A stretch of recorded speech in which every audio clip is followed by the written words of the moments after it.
ಎಲ್ಲರಿಗೂ ನನ್ನ ಯೂಟ್ಯೂಬ್ ಚಾನೆಲ್ಗೆ ಸ್ವಾಗತ. ಹೇಗಿದ್ದೀರಿ ಎಲ್ಲರೂ ಸಹ? ಈಗ ಮಳೆ ಬರ್ತಾ ಉಂಟು. ಬೆಳಗ್ಗೆ ಬಿಸಿಲಿತ್ತು, ನಾವಂದುಕೊಂಡೆವು ಇವತ್ತು ಪೂರ್ತಿ ಬಿಸಿಲಂತ. ಆದ್ರೆ ಈಗ ಮುಗಿಲು ಹಾಕಿ ಮಳೆ ಹನಿತಾ ಉಂಟು ಆಗಿನಿಂದ. ನಿನ್ನೆ ಸಂಜೆ ಪೂರ್ತಿ ಮಳೆ ಬರ್ತಾ ಇತ್ತು, ಒಂಥರ ಮಳೆಗಾಲದ ಹಾಗೆ ಜೋರು ಮಳೆ ಬಂದಿದೆ. ಹಾಗೆ ಗೊತ್ತಿಲ್ಲ ಇನ್ನು ದಿನ ಇಡೀ ಮಳೆ ಇರ್ತದ ಎಂತ ಅಂತ ಗೊತ್ತಿಲ್ಲ. ಶಾಲೆ ಎಲ್ಲ ಸ್ಟಾರ್ಟ್ ಆಗಿದೆ, ಈಗ ಮಕ್ಕಳಿಗೆ ಶಾಲೆ ಪ್ರಾರಂಭ ಎಲ್ಲ ಆಗಿದೆ ಅಲ್ವಾ. ಹಾಗೆ ಇನ್ನು ದಿನ ಛತ್ರಿ ಹಿಡ್ಕೊಂಡು ಶಾಲೆಗೆ ಹೋಗುವ ಕೆಲಸ. ನನಗೆ ನನ್ನ ಬಾಲ್ಯ ಎಲ್ಲ ನೆನಪಾಗ್ತದೆ. ನಾವು ಶಾಲೆಗೆ ಹೋಗುವ ಸಮಯಕ್ಕೆ ಸರಿಯಾಗಿ ಮಳೆ, ಶಾಲೆಯಿಂದ ಮರಳಿ ಬರುವಾಗ ಕೂಡ ಮಳೆ, ಮತ್ತೆ ಶಾಲೆಯಲ್ಲಿ ಕೂತ್ಕೊಂಡಿರುವಾಗೆಲ್ಲ ಗುಡುಗು ಸಿಡಿಲೆಲ್ಲ ಬರ್ತಾ ಇದ್ದದ್ದು, ಕರೆಂಟ್ ಹೋಗಿ ಇಡೀ ಕತ್ತಲೆ ಆಗುದು, ಇದೆಲ್ಲ ನೆನಪಾಗ್ತದೆ ಈ ಒಂದು ವಾತಾವರಣ ನೋಡುವಾಗ. ಹಾಗೆ ಇವತ್ತು ಯಾರಾದ್ರೂ ಹಪ್ಪಳ ಮಾಡ್ಲಿಕ್ಕೆಲ್ಲ ಹೊರಟಿದ್ರೆ ಹಪ್ಪಳ ಎಲ್ಲ ನೀರಾಗ್ಬೋದು. ಯಾಕಂತ ಹೇಳಿದ್ರೆ ಆಗಿನಿಂದ ಹಾಗೆ ಮಳೆ ಬರ್ತಾ ಉಂಟು. ಜೋರು ಮಳೆ ಅಲ್ಲ, ಹನಿತಾ ಉಂಟು. ಒಂದು ಸಲ ಗುಡುಗಿದ ಹಾಗಾಯ್ತಷ್ಟೇ. ನೋಡ್ಬೇಕು ಇನ್ನು ಸಂಜೆ ತನಕ ಈ ಮಳೆ ಕಂಟಿನ್ಯೂ ಆಗ್ತದಾ ಇಲ್ವಾ ಅಂತ ಗೊತ್ತಿಲ್ಲ. ನಾನು ಕೆಲಸ ಮಾಡ್ತಾ ಇದ್ದೇನೆ, ಇಲ್ಲಿಂದಲೇ ವ್ಲಾಗ್ ಪ್ರಾರಂಭ ಮಾಡಿದ್ದೇನೆ. ಇದೇ ರೀತಿ ಮಳೆ ಬಂದ್ರೆ ಹೊರಗೆ ಹೋಗಿ ವ್ಲಾಗ್ ಮಾಡ್ಲಿಕ್ಕೆ ಕೂಡ ಎಂತ ಇಲ್ಲ. ನಾನೆಂತ ತಿಂತಾ ಇದ್ದೇನೆ ನೋಡಿ.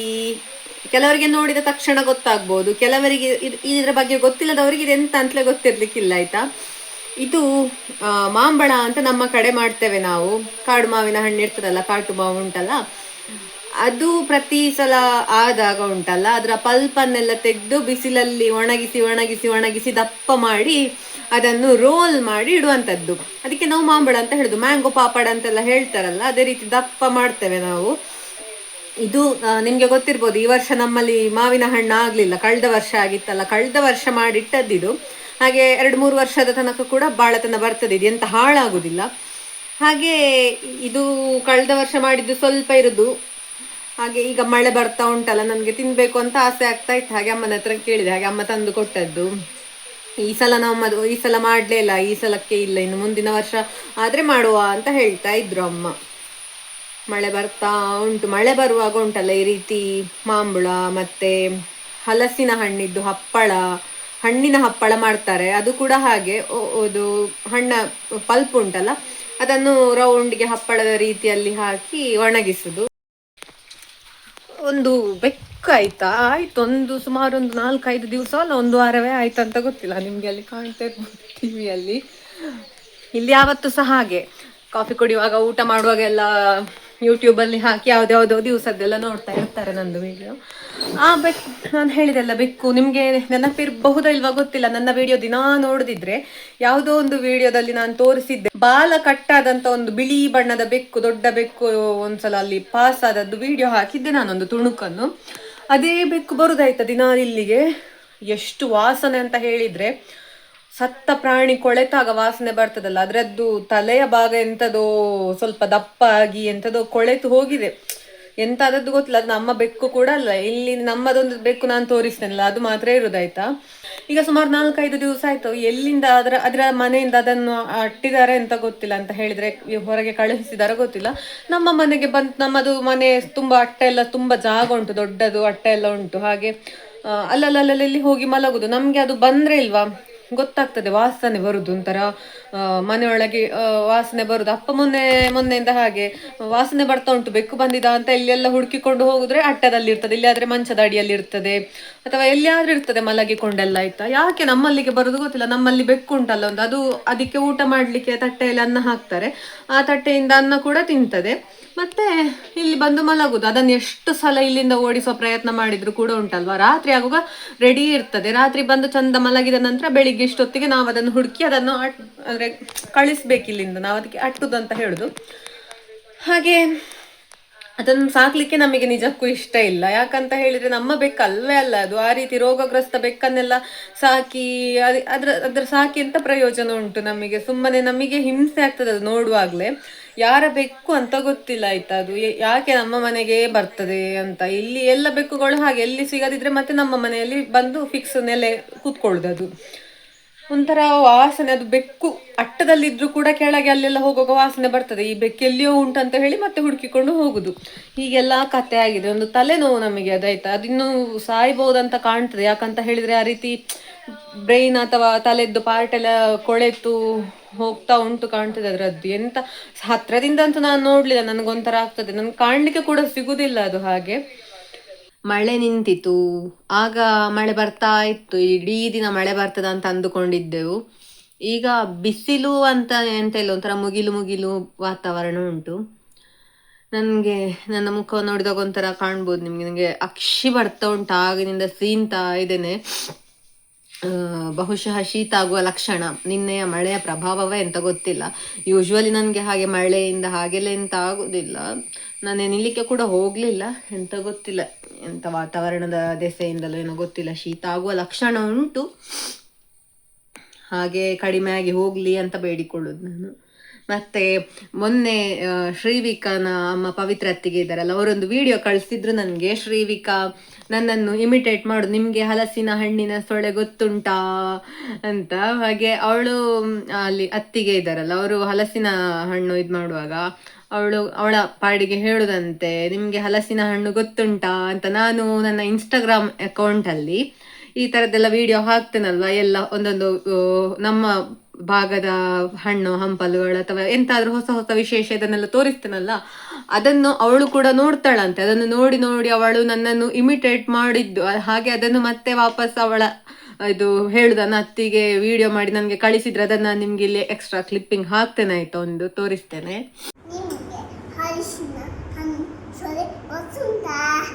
ಸಂಜೆ 5 ಗಂಟೆ ಆಗಿದೆ, ಬಿಸಿಲು ನೋಡಿ ಹೇಗೆ ಉಂಟು ಅಂತ. ಆಗ ಮಳೆ ಬರ್ತಾ ಇತ್ತು. ನಾನು ಎಂತ ತೋರಿಸ್ಲಿಕ್ಕೆ ಬಂದದಂತ ಹೇಳಿದ್ರೆ, ನಾಯಿ ಮರಿ, ಮಲ್ಲಿ ಅವರ ನಾಯಿ ಮರಿ 2 ಬಂದಿದೆ. ನಿನ್ನೆ 3 ಬಂದಿತ್ತಲ್ಲ, ಇವತ್ತು 2 ಬಂದಿದೆ.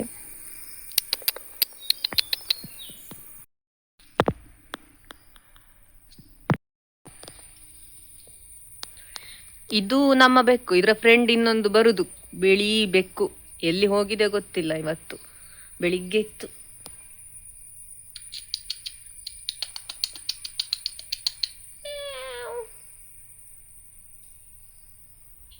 ಎಷ್ಟು ಚಂದ ಬಿಸಿಲುಂಟು ನೋಡಿ ಅಂತೆ. ಈಗ 5 ಗಂಟೆ ಆಯ್ತು, ನಂದು ಲಾಗ್ ಔಟ್ ಕೂಡ ಆಯ್ತು. ನನಗೆ ಮಧ್ಯಾಹ್ನದಿಂದ ಏನೋ ಸ್ಟಾರ್ಟ್ ಆಗಿದೆ ಅಕ್ಷಿ ಮಾಡಲಿಕ್ಕೆ, ಎಂತ ಗೊತ್ತಿಲ್ಲ. ಇಲ್ಲದಿದ್ರೆ ನನಗೆ ಶೀತ ಆಗುತ್ತಿದ್ರೆ ಗಂಟಲು ನೋವಾಗಿ ಸ್ಟಾರ್ಟ್ ಆಗ್ತದೆ. ಇದು ಫಸ್ಟ್ ಟೈಮ್ ಈ ಥರ ಅಕ್ಷಿ ಅಕ್ಷಿ ಅಕ್ಷಿ ಅಕ್ಷಿ ಬರ್ತಾ ಉಂಟು, ಗೊತ್ತಿಲ್ಲ.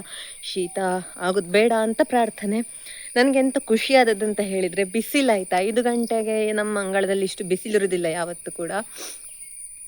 ನೋಡಬೇಕು, ಇನ್ನು ನಿನ್ನೆ ಈ ಹೊತ್ತಿಗೆ ಮಳೆ ಬರ್ತಾ ಇತ್ತು, ಇವತ್ತು ಮಳೆ ಬರುವುದಿಲ್ಲ ಅಂತ ಕಾಣ್ತದೆ. 1-2 ಮಳೆ ಬಿದ್ದರೆ ಸಾಕು, ಸೊಳ್ಳೆಗಳು ಮತ್ತೆ ಜಾಸ್ತಿ ಉತ್ಪತ್ತಿ ಆಗ್ತದೆ. ತೋಟಕ್ಕೆಲ್ಲ ಹೋದ್ರೆ ಉಂಟಲ್ಲ, ಸುತ್ತಲೂ ಕೂಡ ಸಣ್ಣ ಸಣ್ಣ ಸೊಳ್ಳೆಗಳು ಸುತ್ತುವರಿತದೆ. ಮನೆಯಲ್ಲೆಲ್ಲ ಈಗ ಸ್ವಲ್ಪ ಸ್ವಲ್ಪ ಸೊಳ್ಳೆ ಕಾಟ ಸ್ಟಾರ್ಟ್ ಆಗಿದೆ. ಎಷ್ಟು ಹೂ ಉಂಟು ನೋಡಿ ಅಂತೆ ಒಂದು ಗಿಡದಲ್ಲಿ. ಇದಕ್ಕೆ ನಾವು ನಂದಿ ಬಟ್ಟಲು ಅಂತ ಹೇಳುದು. ಪೂಜೆಗೆ ಎಲ್ಲ ತುಂಬಾ ಶ್ರೇಷ್ಠ ಈ ಹೂ.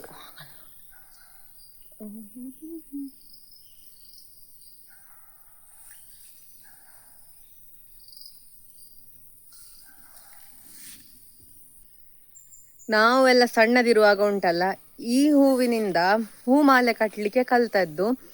ಮಲ್ಲಿಗೆ ಹೂ ಎಲ್ಲ ಆದರೆ ನಾವು ಕಟ್ಟುವಾಗ ಅದು ಹಾಳಾಗಿ ಹೋಗ್ತದೆ ಅಂತ, ಈ ಹೂ ಎಷ್ಟು ಕೂಡ ಆಗ್ತದಲ್ಲ, ಇದರಲ್ಲಿ ಹೂ ಕಟ್ಟಿ ಕಲೀರಿ ಅಂತ ನನ್ನ ಅಜ್ಜಿ ಎಲ್ಲ ಹೇಳ್ತಾ ಇದ್ರು. ದೊಡ್ಡಮ್ಮನ ಮನೆಗೆಲ್ಲ ಹೋದಾಗ ಕೂಡ ಅಷ್ಟೇ, ಈ ಹೂವಲ್ಲಿ ತುಂಬ ಆಗ್ತಾ ಇದ್ರೆ ಅಲ್ಲಿ ದಿನಾ ಹೂ ಕಟ್ಟಿ ಅಂದರೆ ಕಾಲಲ್ಲೆಲ್ಲ ಹೂ ಕಟ್ಟುದು ಅಂತೆಲ್ಲ ನಮ್ಮ ಕಡೆ ಎಲ್ಲ ನಾವು ಕಟ್ತೇವೆ. ಆ ರೀತಿಯೆಲ್ಲ ಈ ಹೂವಿಂದ ಅಭ್ಯಾಸ ಮಾಡಿದ್ದು. ನನಗೆ ಹಾಗೆ ಈ ಹೂ ನೋಡಿದಾಗ ಅದೇ ನೆನಪಾಗೋದು, ನನ್ನ ಬಾಲ್ಯ ಎಲ್ಲ ನೆನಪಾಗೋದು. ನಮ್ಮ ಮನೆಯ ಹತ್ತಿರ ನೋಡಿ ಅಂತ ಎಷ್ಟು ಹುಲ್ಲು ಬೆಳೆದಿದೆ ಅಂತ. ಮೊನ್ನೆ ಒಂದು ಮಳೆ ಬಂತಲ್ಲ, ಮಳೆಗಾಲದಲ್ಲಿ ಇನ್ನು ಹಾಗೆ ಪೂರ್ತಿ ಹಚ್ಚ ಹಸಿರಾಗಿರ್ತದೆ ನಮ್ಮ ಸುತ್ತಮುತ್ತ ಪರಿಸರ. ಮನೆಯ ಅಂಗಳದ ಹತ್ರ ಕೂಡ ಹೀಗೆ ಇರ್ತದೆ, ಇಡೀ ಹಚ್ಚ ಹಸಿರಿನಿಂದ ತುಂಬಿರ್ತದೆ. ಹಾಗೆ ಒಂದು ಸಂಜೆಯ ವಾಯುವಿಹಾರಕ್ಕೆ ಬಂದಿದ್ದೇನೆ. ಅಮ್ಮ ಮಲ್ಲಿಗೆ ಹೂ ಕೊಯ್ತಾ ಇದ್ದಾರೆ. ಒಂದು ಸ್ವಲ್ಪ ಸ್ವಲ್ಪ ಮಲ್ಲಿ ಅವರಿಗೆ ಕೂಡ ಕೊಡುದು, ಯಾಕಂತ ಹೇಳಿದರೆ ಅವ್ರು ಹೇಗೂ ಕಾಲೇಜಿಗೆಲ್ಲ ಹೋಗ್ತಾರಲ್ಲ, ಅವರಿಗೆ ಹೊರಗಡೆ ಎಲ್ಲ ಹೋಗ್ಲಿಕ್ಕೆ ಇರ್ತದೆ. ಹಾಗೆ ಅವರಿಗೆ ಕೂಡ ಕೊಟ್ಟು ಬಿಡುದು, ಮುಡಿದಿದ್ರೆ ಮುಡ್ಕೊಂಡು ಹೋಗ್ಲಿ ಅಂತ. ಮಳೆ ಬಂದ ಮರುದಿವಸದ ವಾತಾವರಣ ಒಂಥರ ತುಂಬ ಚಂದ ಉಂಟಾಯ್ತಾ. ತಿಳಿ ನೀಲಿ ಉಂಟು ಆಕಾಶ ಎಲ್ಲ, ಬಿಳಿ ಬಿಳಿ ಹತ್ತಿ ಮುದ್ದೆಯ ಹಾಗೆ ಮೋಡಗಳು ನೋಡಲಿಕ್ಕೆ. ಅಲ್ಲಲ್ಲಿ ನಿಮಗೆ ಫ್ರಂಟ್ ಕ್ಯಾಮರಾದಲ್ಲಿ ಕಾಣಲಿಕ್ಕಿಲ್ಲ. ಆಕಾಶ ನೋಡ್ಲಿಕ್ಕೆ ಎಂತ ಎಲ್ಲರಿಗೆ ಕೂಡ ಇಷ್ಟ ಆಗ್ಲಿಕ್ಕಿಲ್ಲ, ಎಂತ ಉಂಟು ಆಕಾಶದಲ್ಲಿ ನೋಡ್ಲಿಕ್ಕೆ ಅಂತ ಅಂದುಕೊಳ್ಳುವರು. ಆದರೆ ಪ್ರತಿದಿನ ಬೇರೆ ಬೇರೆ ರೀತಿ ಇರ್ತದೆ ಆಕಾಶ ಕೂಡ. ಆಕಾಶವನ್ನು ನೋಡುವ ಕಣ್ಣುಗಳು ಹೇಗೆ ಇರ್ತದೆ ಅಂತ ಹೇಳುದ್ರ ಮೇಲೆ ಡಿಪೆಂಡ್. ಕಣ್ಣು ಅಂತ ಹೇಳಿದ್ರೆ ಬರೀ ಭೌತಿಕ ಕಣ್ಣುಗಳು ಮಾತ್ರ ಅಲ್ಲ, ಆಂತರಿಕ ಕಣ್ಣುಗಳ ಬಗ್ಗೆ ಕೂಡ ನಾನು ಹೇಳ್ತಾ ಇರುವಂತದ್ದು. ನಾವು ಅದನ್ನು ನೋಡುವ ದೃಷ್ಟಿ ಹೇಗಿರ್ತದೆ ಅಂತ ಹೇಳುದ್ರ ಮೇಲೆ ಅದು ನಿರ್ಧರಿತವಾಗಿರುವುದು. ಎಲ್ಲವೂ ಕೂಡ ಅಷ್ಟೇ. ಆಯ್ತು, ಇನ್ನೊಂದು ಸ್ವಲ್ಪ ದಿವಸದಲ್ಲಿ ನಾನು ಬೆಂಗಳೂರಿಗೆ ಹೋಗುದು. ಅಷ್ಟಕ್ಕಾಗುವಾಗ ಈಗ ಶೀತ ಪ್ರಾರಂಭ ಆಗ್ತದಾ ಅಂತ ಒಂದು ಸಂಶಯ ಉಂಟು ನನಗೆ. ಶೀತ ಪ್ರಾರಂಭ ಆಗುವಾಗ ಮೊದಲೇ ಗೊತ್ತಾಗ್ತದೆ, ಗಂಟಲು ನೋವು ಅಥವಾ ತಲೆನೋವು ಹೀಗೆಂತಾದ್ರೂ ಸಿಂಪ್ಟಮ್ಸ್ ಇರ್ತದಲ್ವಾ. ಆದರೆ ಈ ಸಲದೊಂಥರ ಸೀನು ಮಾತ್ರ, ಹಾಗಾದ ಕಾರಣ ಅಲ್ಲಿಗೆ ಸ್ಟಾಪ್ ಆಗಲಿ ಅಂತ ನಾನು ಬೇಡಿಕೊಳ್ಳುವುದು. ನನಗೆ ಶೀತ ಆದರೆ ಸಮಸ್ಯೆ ಅಂತ ಎಂತ ಇಲ್ಲ, ಆದರೆ ಬೆಂಗಳೂರಲ್ಲಿ ಹೋದ ನಂತರ ಒಬ್ಬಳೇ ಇರ್ತೇನಲ್ಲ, ಆಗ ಒಂಥರ ಕಿರಿಕಿರಿ ಆಗ್ತದೆ. ಆಫೀಸ್ಗೆ ಕೂಡ ಹೋಗಬೇಕು, ಬೇಗ ಏಳಬೇಕು, ನನ್ನ ಕೆಲಸ ಎಲ್ಲ ಮಾಡಿಕೊಳ್ಬೇಕು, ಅದರ ಜೊತೆಗೆ ಈ ಶೀತ ಕೂಡ ಅಂತ. ಇಲ್ಲಿ ಎಂಥದ್ದು ಕೆಲಸ ಮಾಡ್ತಾ ಇದ್ದಾರೆ ನಮ್ಮ ಮಾರ್ಗದಲ್ಲಿ, ಯಾರು ಗೊತ್ತುಂಟು, ಅಲ್ಲಿ ಕೇಂದ್ರ ಸರ್ಕಾರದ ವತಿಯಿಂದ ಟ್ಯಾಂಕ್ ನಿರ್ಮಾಣ ಆಗ್ತಾ ಉಂಟಲ್ಲ ಅವರು. ಇದು ಆ್ಯಕ್ಚುಲಿ ಮಾರ್ಗದ ಕೆಳಗೆ ಕೊಳವೆ ಹಾಕಿದ್ದು ನಾವು, ಆಯ್ತಾ, ಅಪ್ಪ ಹಾಕಿಸಿದ್ದನ್ನು. ಅವರು ಮಾರ್ಗ ರಿಪೇರಿ ಮಾಡುವ ಭರದಲ್ಲಿ ಆ ಕೊಳವೆಯನ್ನೆಲ್ಲ ಮಣ್ಣಿನಿಂದ ಮುಚ್ಚಿದ್ರು. ಹಾಗೆ ಈಗ ಎರಡು ಬದಿಯಿಂದ ಕೂಡ ಓಪನ್ ಮಾಡಿದ್ದಾರೆ. ಆದರೆ ಕೊಳವೆಯ ಒಳಗೆ ಮಣ್ಣೆಲ್ಲ ಗಟ್ಟಿಯಾಗಿ ಕೂತದಂತೆ ತೆಗಿಲಿಕ್ಕೆ ಆಗ್ತಾ ಇಲ್ಲ ಅಂತ ಎಂಥದೋ ಹೇಳ್ತಾ ಇದ್ರು. ಎಂತ ಮಾಡ್ತಾರೆ ಗೊತ್ತಿಲ್ಲ, ಒಟ್ಟಾರೆ ನಮ್ಮ ಮಾರ್ಗವನ್ನು ಹಾಳು ಮಾಡಿ ಹಾಕಿದ್ದಾರೆ.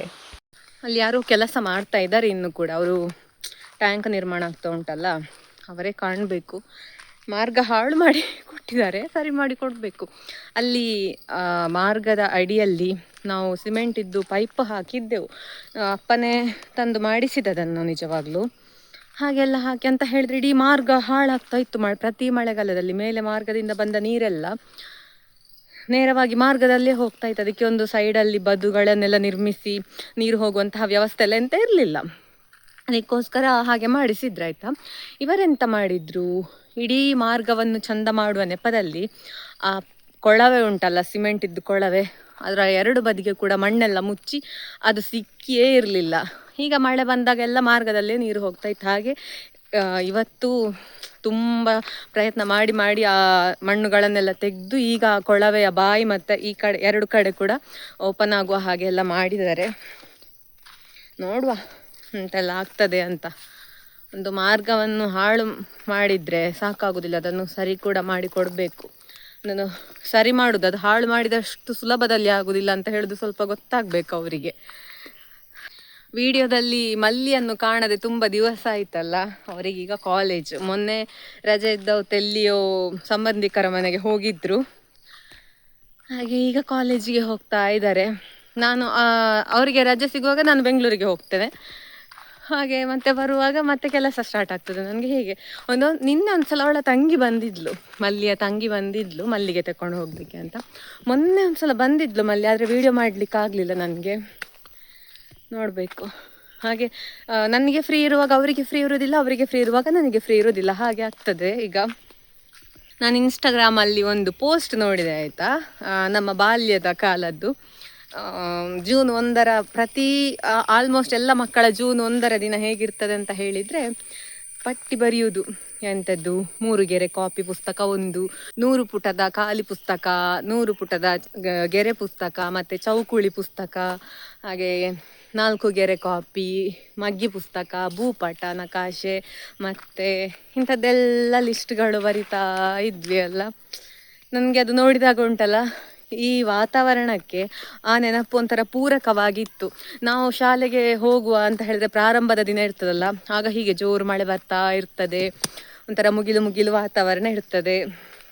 ಶಾಲೆಯಲ್ಲಿ ಕೂತ್ಕೊಂಡ್ರು ಟೀಚರು ಬೋರ್ಡಲ್ಲಿ ಬರೆಯೋದು ಯಾವ ಯಾವ ಗೆರೆಯ ಪುಸ್ತಕ ಎಷ್ಟೆಷ್ಟು ಅಂತ. ಅದನ್ನು ನಾವೊಂದು ಪುಸ್ತಕದಲ್ಲಿ ಬರ್ಕೊಳ್ಳೋದು. ಮತ್ತು ನಮಗೆ ಬೇಕಾದ ಪೆನ್ಸಿಲ್, ರಬ್ಬರು, ಸ್ಕೇಲ್, ಮತ್ತು ಇದು ಶಾರ್ಪ್ನರ್, ಮತ್ತು ಕಂಪಾಸ್ ಬಾಕ್ಸ್ ಆದರೆ ಕಂಪಾಸ್ ಬಾಕ್ಸ್, ಇಲ್ಲದ್ರೆ ಪೌಚ್, ಇಂಥದ್ದೆಲ್ಲ ಯಾವುದೆಲ್ಲ ಎಕ್ಸ್ಟ್ರಾ ಬೇಕು ಅದನ್ನೆಲ್ಲ ಬರೆಯೋದು. ಮತ್ತು ಪುಸ್ತಕಕ್ಕೆ ಬೈಂಡ್ ಹಾಕುವಂಥದ್ದು, ಮತ್ತು ಸ್ಟಿಕ್ಕರ್, ಅದೆಲ್ಲ ನಾವು ನಮ್ಮ ಪಟ್ಟಿಗೆ ಎಕ್ಸ್ಟ್ರಾ ಸೇರಿಸಿಕೊಳ್ಳುವಂಥದ್ದು. ಮತ್ತು ಅಂಗಡಿಗೆ ಹೋಗಿ ಪುಸ್ತಕ ತಂದು ಬೈಂಡೆಲ್ಲ ಹಾಕಿ, ಪಠ್ಯ ಪುಸ್ತಕ ಸಿಕ್ಕಿದರೆ ಅದಕ್ಕೆ ಕೂಡ ಬೈಂಡೆಲ್ಲ ಹಾಕಿ, ಈ ಒಂದು ಸಮಯ ಅದಕ್ಕೋಸ್ಕರವೇ ನಾವು ಮೀಸಲಿಡ್ತಾ ಇದ್ದೆವು. ಪಾಠ ಕೂಡ ಪ್ರಾರಂಭ ಆಗಿರೋದಿಲ್ಲ, ಮನೆಗೆ ಬಂದ ತಕ್ಷಣ ಎಲ್ಲದಕ್ಕೆ ಕೂಡ ಬೈಂಡೆಲ್ಲ ಹಾಕಿ ಲೇಬಲೆಲ್ಲ ಅಂಟಿಸಿ ನಮ್ಮ ಹೆಸರೆಲ್ಲ ಬರೆದು ಮತ್ತು ಒಂದೊಂದು ಸಲ ತಪ್ಪು ಹೋಗ್ತಾ ಇತ್ತು ಅಂತ ಹೇಳಿದರೆ 4ನೇ ಕ್ಲಾಸಿಂದ 5ನೇ ಕ್ಲಾಸಿಗೆ ಹೋದರೆ ರಮ್ಯಾ ಎನ್ 4ನೇ ತರಗತಿ ಅಂತಲೇ ಬರೆದು ಹೋಗ್ತಾ ಇತ್ತು. 5ನೇ ಕ್ಲಾಸ್ ಅಂತ ಬರೀಲಿಕ್ಕೆ ಮತ್ತೆ ಮರ್ತು ಹೋಗ್ತಾ ಇತ್ತು.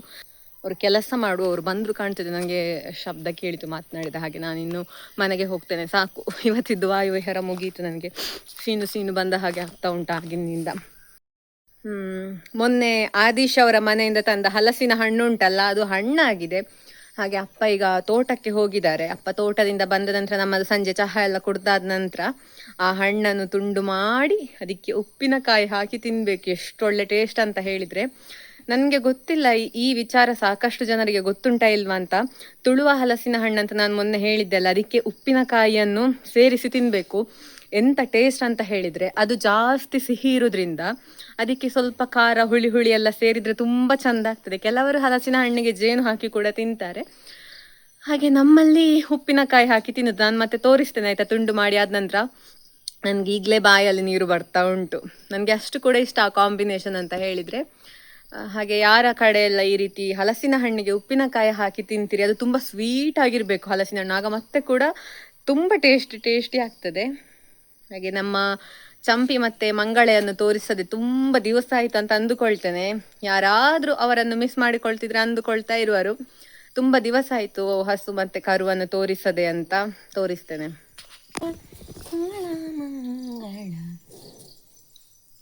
ಚಂಪಿ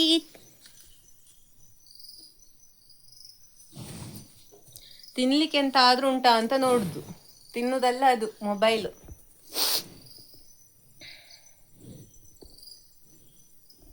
ಹಾಗೆ ಇಲ್ಲಿ ಅಮ್ಮ ಕೊಯ್ದ ಮಲ್ಲಿಗೆಯನ್ನು ಕಟ್ತಾ ಇದ್ದಾರೆ. ಅದು ಅರಳುವ ಮೊದಲೇ ಕಟ್ಟಲಿಕ್ಕೆ ಸುಲಭ ಆಗ್ತದೆ, ಮತ್ತೆ ಅರಳಿದ ನಂತರ ಕಷ್ಟ ಆಗ್ತದೆ ಅಂತ. ಹಾಗೆ ಮಲ್ಲಿ ಮತ್ತೆ ಅವಳ ತಂಗಿ ಬಂದಿದ್ರು ಮಲ್ಲಿಗೆ ಕೊಯ್ಲಿಕ್ಕೆ ಅಂತ. ಮಲ್ಲಿಗೆ ಅಮ್ಮ ಆಲ್ರೆಡಿ ಕೊಯ್ದಾಗಿತ್ತು. ಮತ್ತೆ ಗಿಡದಲ್ಲಿ ಎಲ್ಲಿಯಾದ್ರೂ ಸ್ವಲ್ಪ ಇದ್ರೆ ಹೋಗಿ ನೋಡಿ ಬರ್ತೇವೆ ಅಂತ ಅಲ್ಲಿ ಮಲ್ಲಿಗೆ ಗಿಡದ ಹತ್ರ ಇದ್ದಾರೆ. ಅವರು ಕಾಲೇಜಿಂದ ಬಂದದ್ದು ಸ್ವಲ್ಪ ತಡವಾಗಿತ್ತು. ಹಾಗಾಗಿ ಪ್ರತಿ ದಿವಸ ಅವರಿಗೆ ಮಲ್ಲಿಗೆ ಕೊಡ್ಲಿಕ್ಕೆ ಉಂಟು. ಅವರು ಕಾಲೇಜಿಗೆ ಹೋಗುವಾಗ ಮುಟ್ಕೊಂಡು ಹೋಗ್ತಾರೆ. ಮಲ್ಲಿಗೆ ಇವರು ಇಲ್ವಾ, ನಮ್ಮ ಮನೆಯಿಂದಲೇ ಕೆಳಗೆ ಒಂದು ಮನೆ ಉಂಟು, ಅಲ್ಲಿ ಅವರಾಯ್ತಾ. ಹಾಗೆ ಅವರಿಗೆ ತುಪ್ಪ ಬೇಕಿತ್ತು ಅಂತ ತುಪ್ಪ ತಕೊಂಡು ಹೋಗ್ಲಿಕ್ಕೆ ಬಂದದ್ದು. ಹಾಗೆ ಅಮ್ಮ ಅವರಿಗೆ ಮಲ್ಲಿಗೆ ಕೂಡ ಕೊಟ್ಟರು. ಮಾತಾಡಿ ಸಮಯ ಹೋದದ್ದೇ ಗೊತ್ತಾಗ್ಲಿಲ್ಲ. ಹೊರಗೆಲ್ಲ ಕತ್ತಲೆ ಆಗಿತ್ತು. ಹಾಗೆ ನಾವಿನ್ನು ಹೊರಡ್ತೇವೆ ಅಂತ ಹೇಳಿ ತುಂಬ ಹೊತ್ತು ಮಾತನಾಡಿದ ನಂತರ ಅವರು ಮತ್ತೆ ಅವರ ಮನೆಗೆ ಹೋದ್ರು. ನಾವೀಗ ತುಳುವ ಹಲಸಿನ ಹಣ್ಣು ತಿನ್ಲಿಕ್ಕೆ ಹೊರಗೆ ಕೂತದ್ದಾಯ್ತಾ. ಅಷ್ಟು ಲೈಟ್ ಎಲ್ಲ ಕಾಣ್ತಾ ಉಂಟ ಗೊತ್ತಿಲ್ಲ, ನನ್ನ ಮುಖ ಕಾಣ್ತಾ ಉಂಟು ಸಾಕು. ಈಗ ತುಳುವ ಹಲಸಿನ ಹಣ್ಣನ್ನು ತುಂಡು ಮಾಡಿ ಅದಕ್ಕೆ ಉಪ್ಪಿನಕಾಯಿ ಹಾಕಿ ತಿನ್ಬೇಕು. ಈಗ ತೋರಿಸ್ತೇನೆ ನಾನು ನಿಮಗೆ.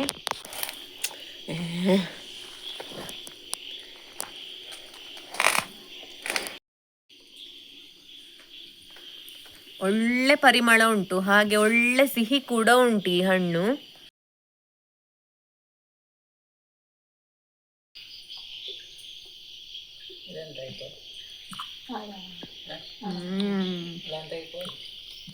ಇದಿಷ್ಟು ಇವತ್ತಿನ ವಿಡಿಯೋ ಆಗಿತ್ತು. ಇವತ್ತಿನ ನನ್ನ ವಿಡಿಯೋ ಇಷ್ಟ ಆಗಿದ್ರೆ ಚಾನೆಲ್ನ ಸಬ್ಸ್ಕ್ರೈಬ್ ಮಾಡಿಕೊಳ್ಳಿ ಅಂತ ಕೇಳಿಕೊಳ್ತಾ ಮುಂದಿನ ವಿಡಿಯೋದಲ್ಲಿ ಸಿಗ್ತೇನೆ. ಬಾಯ್ ಬಾಯ್.